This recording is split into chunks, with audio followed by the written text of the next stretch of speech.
विनोद पाटील मुर्दाबाद मुर्दाबाद मुर्दाबाद विनोद पाटील मुर्दाबाद मुर्दाबाद मुर्दाबाद होश में आओ व्यवस्थापन होश में आओ होश में आओ होश में आओ बाबासाहेबांचा अपमान करणारा कुलगुरू मुर्दाबाद मुर्दाबाद मुर्दाबाद ने हमारे आज जो आंदोलन हमने मुंबई यूनिवर्सिटी में रखा है, हमारे रमेश गायकवाड़ हमारे युवक के अध्यक्ष है यहाँ पे, और हमारे पार्टी के रघुनाथ कामले है, हमारे सचिव सुशील माडिक है। तो बाबा साहब अम्बेडकर ने जो स्थापन किया पी सोसाइटी है जो पूरे देश में उसका काम चल रहा है, तो जानबूझ के उस संस्था को बंद करने की कोशिश ये सरकार यानी ठाकरे सरकार कर रही है। उसमें मुंबई यूनिवर्सिटी के वाइस चांसलर और डॉक्टर विनोद पाटिल इसमें शामिल है, और इस कॉलेज को बंद करके इन्हें क्या करना ये हमें नहीं मालूम। शरद पवार जी ने हमको 13 करोड़ रुपए दिया है, उस 13 करोड़ से हमको अभिनंदन करते हैं, लेकिन उदय सामंत के दबाव में आके ये बाबा साहब अम्बेडकर के कॉलेज पे एडमिनिस्ट्रेशन नहीं मिले, तो ये अम्बेडकरी समाज कभी सहन नहीं करेगी। इसके ऑनरेबल मिनिस्टर रामदास अठवले इसके चेयरमैन है,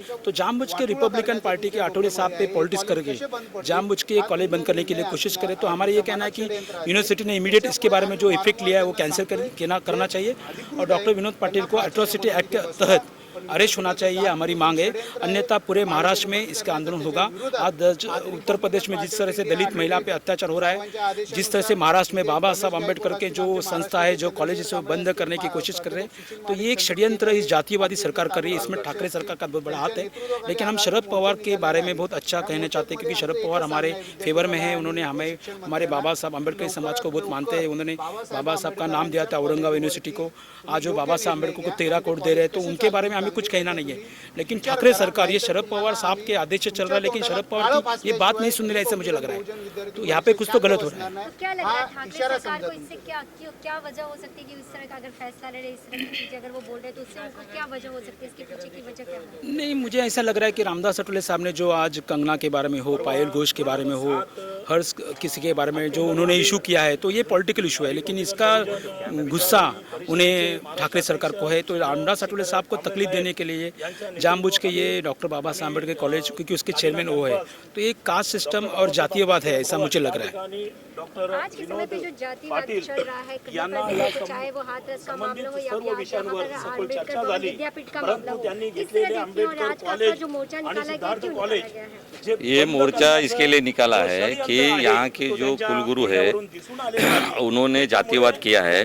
बाबा साहब अम्बेडकर की प्रतिमा बिल्डिंग के बाहर फेंक दी गई थी, और उनके खिलाफ ये हमारे सचिन बनसोड़े इन्होंने एक आंदोलन किया था, और उसका निषेध करने के लिए हम यहाँ आए हैं। और दूसरी बात मैंने कहना चाहता हूँ कि डॉक्टर बाबा साहब अम्बेडकर प्रस्तापित जो पीपल एजुकेशन सोसाइटी है, आज पूरे महाराष्ट्र में वो अच्छा काम कर रहे, लोगों को पढ़ाई देने की, शिक्षण देने का काम कर रहे हैं, उच्च शिक्षित कर रहे हैं। लेकिन यहाँ की जो गवर्नमेंट है, महाराष्ट्र गवर्नमेंट, और गवर्नमेंट में जो उदय सामंत जैसे जो मिनिस्टर है, ऐसे लोगों ने बाबा साहब अम्बेडकर का कॉलेज बंद करने की साजिश रची है, और उनके दबाव में ये विद्यापीठ चल रहा है। जो विनोद पाटिल और पेडनेकर जी है, वो हम उनका निषेध करते हैं, और पीपल एजुकेशन सोसाइटी का जो अप्रूवल दिया हुआ है वो उसको स्थगिति नहीं देना चाहिए। अगर ये ऐसा जातिवाद करते रहेंगे तो Republican party of India Athawale साहब के नेतृत्व नीचे और विद्यार्थी बहुजन परिषद के नीचे हम महाराष्ट्र और मुंबई में एक तीव्र आंदोलन करेंगे, ऐसा मैं कहना चाहता हूँ।